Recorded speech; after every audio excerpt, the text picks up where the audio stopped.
Good morning. Module 4 Hazard and Disaster and Mitigation. അതിലെ questions ആണ് പഴയ ക്വസ്റ്റ്യൻ പേപ്പറിലെ ക്വസ്റ്റ്യൻസ് ഡിസ്കസ് ചെയ്യാറാണ്. അതിൽ ഏറ്റവും കൂടുതൽ ചോദിച്ച് കണ്ടിട്ടുള്ളത് 2 മാർക്കിൻ്റെ ക്വസ്റ്റ്യൻസ് ആണ്. Write the meaning of hazard, define hazard എന്നൊക്കെ പറഞ്ഞു.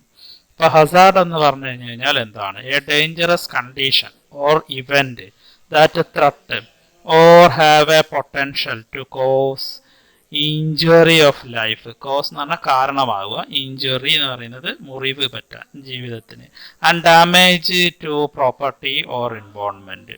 മറ്റൊന്നാണ് ഡിസാസ്റ്റർ എന്ന് പറയുന്നത്. വേൾഡ് ഹെൽത്ത് ഓർഗനൈസേഷൻ ഡിസാസ്റ്റർ എന്ന് പറയുന്നത് a sudden ecological phenomena of sufficient magnitude to required external resistance എന്നാണ് ഡിസാസ്റ്ററിനെ ഡിഫൈൻ ചെയ്തിട്ടുള്ളത്. Meaning forest. ക്ലാസിഫിക്കേഷൻ കഴിഞ്ഞു. അടുത്തത് explain the causes of different type of ഡിസാസ്റ്ററുകളാണ്. Type of disaster: chemical disaster, nuclear disaster, earthquake, cyclone, flood, landslide, tsunami, drought. ഇങ്ങനെ 8 major ഡിസാസ്റ്ററുകളും അതിൻ്റെ കാരണങ്ങളും അതിൻ്റെ എഫക്റ്റുകളുമാണ് നമ്മൾ ഡിസ്കസ് ചെയ്യുന്നത്. ആദ്യത്തെ കെമിക്കൽ ഡിസാസ്റ്റർ ആണ്. കെമിക്കൽ ഡിസാസ്റ്റർ എന്ന് പറയുന്നത് കെമിക്കൽ പ്രോഡക്റ്റുകൾ ലീക്ക് ആവുക, അബ്സോർഷൻ കപ്പാസിറ്റിൻ്റെ മീതേക്ക് പോവുക. ഇൻഡസ്ട്രിയൽ ഹസാർഡ് എന്ന് പറയുന്നത് ചിലപ്പോൾ അതിൻ്റെ പ്രോസസ്സിങ്ങിലായിരിക്കാം, അല്ലെങ്കിൽ എക്സ്ട്രാക്ഷനിലായിരിക്കാം, ട്രാൻസ്പോർട്ടേഷനിലായിരിക്കാം. ഇപ്പോൾ കോസസ് ആണ് പറഞ്ഞു ഓരോ സമയത്ത് വരുന്നത്. Losses of generally involve to release damaging substance ആവാം. ഇന്ത്യയിൽ മാനുഫാക്ചറിങ് പ്രോസസ്സിനെ സംബന്ധിച്ച് ഹാൻഡിലിങ്ങിൽ അതേപോലെ തന്നെ ട്രാൻസ്പോർട്ടേഷനിലൊക്കെ ഉണ്ടായിട്ടുണ്ട്. അതിൽ ഏറ്റവും വലിയ അപകടമായിട്ട് കണക്കാക്കപ്പെടുന്നത് ഭോപ്പാൽ ഗ്യാസ് ട്രാജഡിയാണ്. പിന്നെ ആന്ധ്രാപ്രദേശിലെ ഓയിൽ വെല്ലിൽ ഒരു ഫയർ ഉണ്ടായിട്ടുണ്ട്.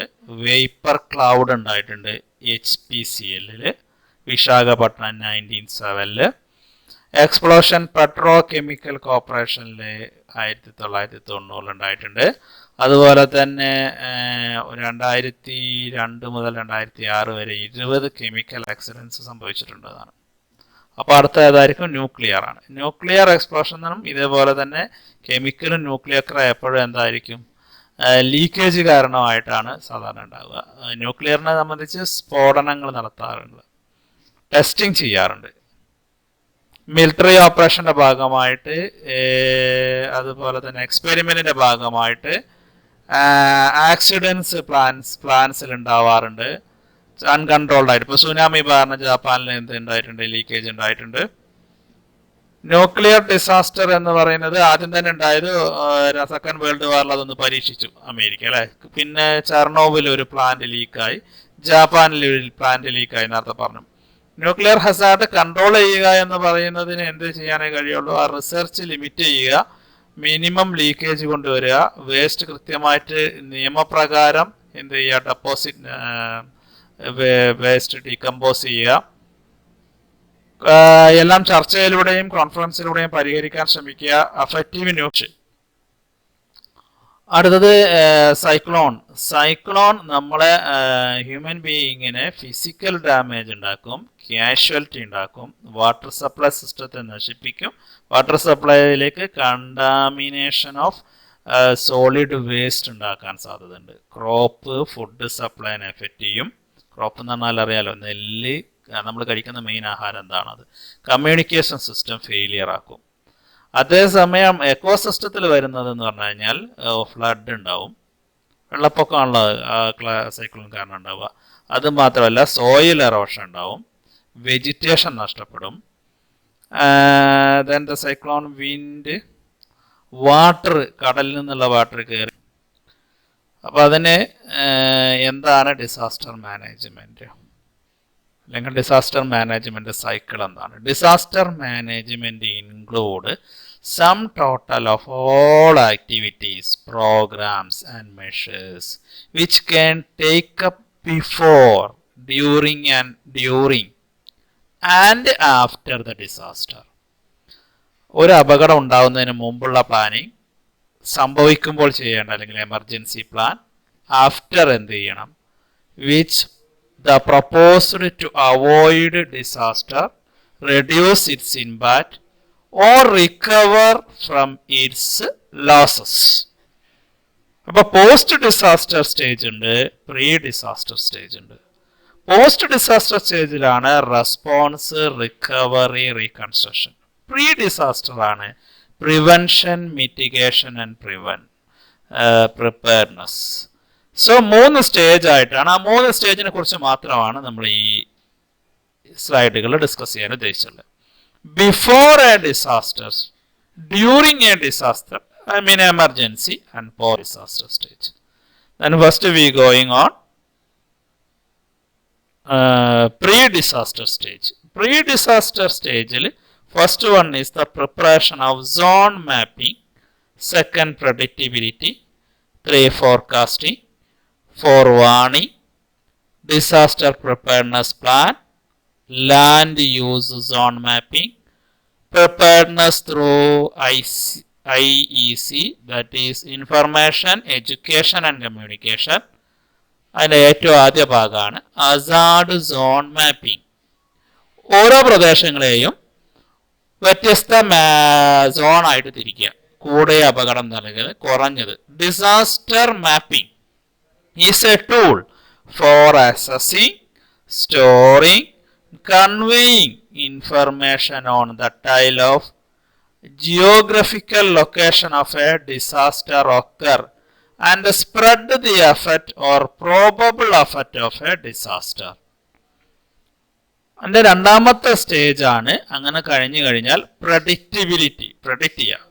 Predictability of the disaster is a key to understand its nature and thereby access chance to occur and fury for an event. Predictability is an attribute real application of to natural disaster. Man-made disaster, that is human error or a mechanical fault or organization failure, that is possible for disaster. So we have to predict how much the effect. Then the forecasting. Forecasting means the nature of the disaster that have a fair amount of inherent predictability. Forecasting is the next step in disaster management. Forecasting has based on the sound scientific principle, operational proven technique. ഇപ്പോൾ നമ്മൾ എന്ത് ചെയ്യുന്നുണ്ട്, മഴ പെയ്യുന്നതിന് മുമ്പ് സ്വാഭാവികമായിട്ട് എന്ത് ചെയ്യുന്നുണ്ട്, മഴ പെയ്യാൻ സാധ്യത ഉണ്ട്, അതിൻ്റെ അറ്റ്മോസ്ഫിയറിക് കണ്ടീഷന്, ബാക്കിയുള്ള കാര്യങ്ങൾ അതിൻ്റെ ഉപഗ്രഹങ്ങളൊക്കെ കൊണ്ട് ഉപയോഗിച്ചിട്ട് ടോപ്പ് അറ്റ്മോസ്ഫിയറിൽ എന്താണ് സംഭവിക്കുന്നത്, ഗ്രൗണ്ടിൽ എന്താണ്, അങ്ങനെ വേരിയസ് പാരാമീറ്റർ, ടെമ്പറേച്ചർ വേരി ചെയ്യുന്നത്, കാറ്റിൻ്റെ സ്പീഡ്, അങ്ങനെ പല കാര്യങ്ങൾ കൺസിഡർ ചെയ്തിട്ടാണ് ഫോർകാസ്റ്റിംഗ് തീരുമാനിക്കുന്നത്. അങ്ങനെ തീരുമാനിച്ചു കഴിഞ്ഞാൽ അടുത്തതാണ് വാർണിംഗ് കൊടുക്കുക എന്നുള്ളത്.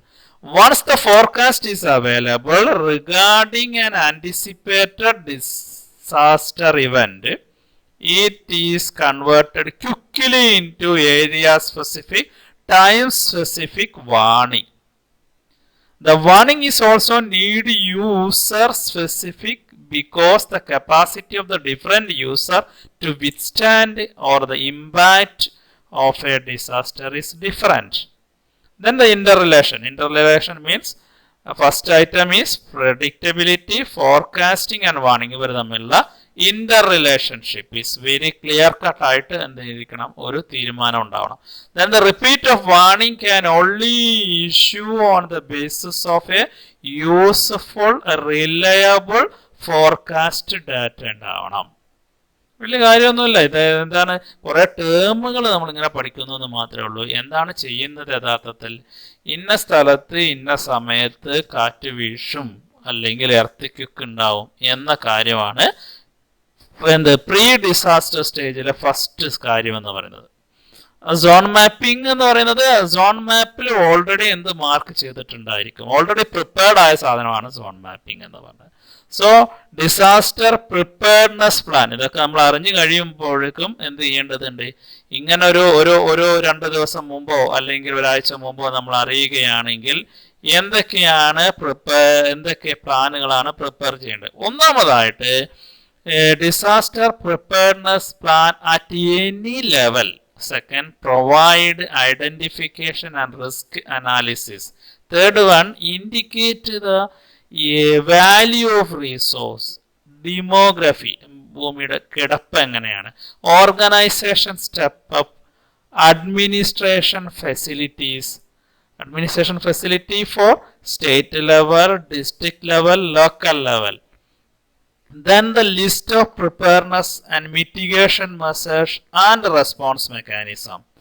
Define a specific role and responsibility for various officials at various level.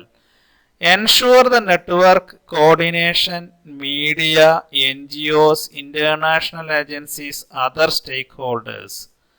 Then the disaster preparedness plan facility, first one, to clarify the authority, set up a responsibility and relationship and the coordination. It first aid. So then the first one is the rescue. Second one is the immediate relief operation is carried out. Emergency relief is a provision of humanitarian basis of material aid and emergency medical care necessary to save and preserve human life. ഡോക്ടറെ കാത്തുക്കാൻ സമയം ഉണ്ടാവില്ല. So one of them is ഇതിൻ്റെ aim എന്ന് പറയുന്നത് limited the casualties, elevate the hardship and sufferings, restore essential life support and communication system, mitigation of further damage and losses, provide fund for subsequent recovery. First one is the notice and warning. Second one is the immediate public safety. Third one is the property safety, public welfare, restoration. Length of each stage depends upon the emergency situation. Then search, search and rescue. The medical aid and provide sufficient water and food, shelter, പലപ്പോഴും ഷെൽട്ടറിലേക്ക് മാറ്റേണ്ടി വരും, temporary supply, health and sanitation information, scrutiny ഒക്കെ റെസ്ക്യൂവിൻ്റെ ഭാഗമായിട്ട് തന്നെ ചെയ്യേണ്ടതാണ്. Immediate stage searching. Second stage is to able to reach, അവരുടെ ബന്ധുക്കളടുത്തെത്തുക. തേർഡ് സ്റ്റേജ് എന്ന് പറയുന്നത് സർവൈവേഴ്സിനെ സംബന്ധിച്ചുള്ള മെൻ്റലായിട്ടുള്ള ഡിപ്രഷൻസ് കുറയ്ക്കുക. ഫോർത്ത് സ്റ്റേജ് ഈസ് ഭാഗങ്ങൾ ക്ലിയർ ചെയ്യുക, റോഡ് ക്ലിയർ ചെയ്ത് കൊടുക്കുക. Then assessment survey. അപ്പോൾ first operation is over, that is research and rescue operation is over, not fully over. The assessment survey. Assessment survey mainly എത്ര പേര് മരിച്ചു, എത്ര പേരെ ജീവനോടെ രക്ഷപ്പെടുത്തി, ഇനി എത്ര പേര് കുടുങ്ങിക്കിടപ്പുണ്ട്. Then identify the information of needs and source of reliable data, collection of data, analysis and interruption of data. These are the assessment survey for human being. Similarly, the structure, infrastructures. Then the report conclusion, forecast, alternative, appropriate plan, and decision within hours. Then identify, then rehabilitation. Rehabilitation period provide weeks or months. Rehabilitation reconstruction is the heart of the disaster recovery phase. Then the rehabilitation based on the social, cultural and economic and political other factors. The major rehabilitation based on the physical, social and psychological effect can reduce. Then similarly, the balance between economic, social and psychological needs. Focusing the key issue, encouraging the flexibility and adaptiveness. So promoting the systematic damage assessment, political administration. ആദ്യത്തെ ചോദ്യം എന്ന് പറയുന്നത് explain the hazard zone map എന്ന് പറഞ്ഞു. Map എന്ന് പറഞ്ഞാൽ നമുക്കറിയാം ഒരു 2 ഡയമെൻഷൻ പിക്ചറാണ്. Represent portion of earth surface. അപ്പോൾ ലാൻഡ് സോൺ എന്ന് പറഞ്ഞാൽ, ഹസാർഡ് മാപ്പ് എന്ന് പറഞ്ഞാൽ is a map that highlight the area that are affected by or more vulnerable to a particular hazard. ഒരു പർട്ടിക്കുലർ ഹസാർഡ് സംഭവിക്കാൻ സാധ്യതയുള്ള സ്ഥലം റെപ്രസെൻറ്റ് ചെയ്യുന്നതാണ്. ഇന്ത്യൻ കോണ്ടിനെൻറ്റിൽ വ്യത്യസ്തമായ എന്തുണ്ട്, ഡൈവേഴ്സ് ആയിട്ടുള്ള ഫിസിയോഗ്രാഫിക്കും സെമിയോ ടോപ്പിക്കും ക്ലൈമറ്റോളജിയും ഒക്കെ ഉണ്ട്. അതായത് ഭൂമിയുടെ പലകങ്ങൾ തമ്മിലുള്ള നീക്കമായാലും കാലാവസ്ഥയായാലും ഒക്കെ വ്യത്യസ്തമായ ഡിഗ്രിയിലാണുള്ളത്. ഇപ്പം ഹിമാലയം ഇൻക്ലൂഡ് ചെയ്യുന്ന north western mountain range being the world effect earthquake ഉണ്ടാവാൻ ഏറ്റവും സാധ്യതയുള്ള സ്ഥലമാണ്. അത് അങ്ങേ അറ്റത്ത്. ഓക്കെ, അത് കഴിഞ്ഞ് കഴിഞ്ഞാൽ വെസ്റ്റ്, നമ്മുടെ ഇങ്ങേ അറ്റത്ത് കിടക്കുന്ന കേരളം ഭാഗത്താണ് വെസ്റ്റേൺ ഘട്ട് കിടക്കുന്നത്. കർണാടക, ബോംബെ മുതൽ കേരളം വരെയാണ് കേട്ടോ. ഈസ്റ്റേൺ ഘട്ട് ഉണ്ട്, വിദ്യ പർവ്വതമുണ്ട്. അപ്പോൾ ഇവിടെ എല്ലാം വ്യത്യസ്തമായ ജിയോ ഹസാർഡ്സുകളും അതിൻ്റെ ദർ സോൺസും ആണുള്ളത്. So one is A project management scenario, reliable risk analysis, planning and execution of any environmental friendly development activity, mitigation hazard related miscellaneous. ഇത്തരം കാര്യങ്ങൾ പ്രൊജക്റ്റ് മാനേജ്മെൻറ്റ് അല്ലെങ്കിൽ reliable risk analysis, planning and execution of environmental friendly development activity, ഇതിനൊക്കെ വേണ്ടിയിട്ടാണ് ഈ Hazard mapping ഉപയോഗിക്കുന്നത്. Hazard mapping തന്നെ വ്യത്യസ്ത തരമുണ്ട്. അതിൽ ലാൻഡ് സ്ലൈഡ്, വ്യത്യസ്തമായ ഹസാർഡുകളുണ്ട്. അപ്പോൾ അതിൽ ലാൻഡ് സ്ലൈഡ് ഹസാർഡ് സോണേഷൻ ഉണ്ട്. It is a division of land in a homogeneous area or domain and their ranking according to the degree of actual potential of hazard causes by mass movement ആണ്. So land zone simply divided into lands which area is more potential hazard causes, especially landslide. അതുപോലെ തന്നെ explain the risk mapping. Risk mapping എന്ന് പറയുന്നത്, the risk mapping is the process of establishing spatial and temporary extent of risk, probability and consequence. നമ്മളെ ഭൂമിയിലെ ഓരോ ഭാഗവും ഇന്ത്യയിലെ ഓരോ ഭാഗങ്ങളും വ്യത്യസ്ത സോണായി മാർക്ക് ചെയ്തിട്ടുണ്ട്. Risk mapping require the combination of map hazard, exposure, vulnerable and the result of the risk mapping are usually present in the form of map that showing the magnitude and nature of risk of water. Then അടുത്തത് cyclone ആണ്. സൈക്ലോണും ഫ്ലഡും തമ്മിലുള്ള വ്യത്യാസം എന്താണ്? ഇവിടെ കാറ്റ് കൂടുതലായിരിക്കും. അപ്പോൾ കാറ്റിനെ എതിർക്കാൻ engineering structure to withstand wind speed, individual building, individual location, individual building circulating the easily circulate the wind, symmetrical building ആക്കുക, purpose of reducing force on the റൂഫിലാണ് പടന്നു പോവുക, അത് തടയാൻ വേണ്ടിയിട്ട് ഉള്ള സംവിധാനങ്ങൾ, മൾട്ടി ക്ലാമ്പുകൾ, ഓപ്പണിങ് എ ജസ്റ്റ്, അതുപോലെ door and window should be strong and close, suitable building code, better architecture design, cyclone shelter community. Roof എന്ന് പറഞ്ഞല്ലോ RCC ആയിട്ട് ഉപയോഗിക്കുക. അപ്പോൾ ചിത്രമൊക്കെ വരച്ച് വെക്കുന്നത് വളരെ നല്ല കാര്യമായിരിക്കും. ഇപ്പോൾ സുനാമി ഉണ്ടാകുന്ന സമയത്ത് നമുക്ക് റിസ്ക് റിഡ്യൂസ് ചെയ്യണമെങ്കിൽ എന്തേ ചെയ്യാൻ പറ്റുള്ളൂ? അത് പെട്ടെന്ന് വരുന്ന സാധനമാണ്. അപ്പോൾ ആ ലൊക്കേഷനകത്ത് വെള്ളം വന്ന് നിറയുന്നത് കുറയ്ക്കാനും, അതിൻ്റെ സ്ട്രെങ്ത്, കാരണം 4.5 മീറ്റർ വരെ ഹൈറ്റിലൊക്കെയാണ് വെള്ളം വരുന്നതെന്ന് പറഞ്ഞു കഴിഞ്ഞാൽ, അപ്പോൾ ആ സ്ട്രക്ചർ എന്ത് ചെയ്യുക, site location, construction of structure, evacuation, construction of work. And cyclone ആണെന്നുണ്ടെങ്കിൽ നമുക്ക് എന്ത് ചെയ്യാം, ഒരു കോസ്റ്റൽ ബെൽറ്റ് കെട്ടാം, മാപ്പിംഗ് ചെയ്യാം. മാപ്പിംഗ് എന്ന് പറഞ്ഞാൽ നേരത്തെ മുൻകൂട്ടി അറിയാം ആ സ്ഥലത്ത് ഉണ്ടാവും എന്നുള്ളത്. Land use control, engineering structure എന്ന് പറയുന്നത് വിൻഡിനെ റെസിസ്റ്റ് ചെയ്യുക, ഫ്ലഡിനെ റെസിസ്റ്റ് ചെയ്യുക, വെള്ളം ഒഴുകി പോകാനുള്ള സ്ഥലം ഉണ്ടാക്കുക, വിൻഡിൻ്റെയും വാട്ടറിൻ്റെയും റെസിസ്റ്റ്. അപ്പോൾ അതിന് എന്താണ് ഡിസാസ്റ്റർ മാനേജ്മെൻറ്റ്?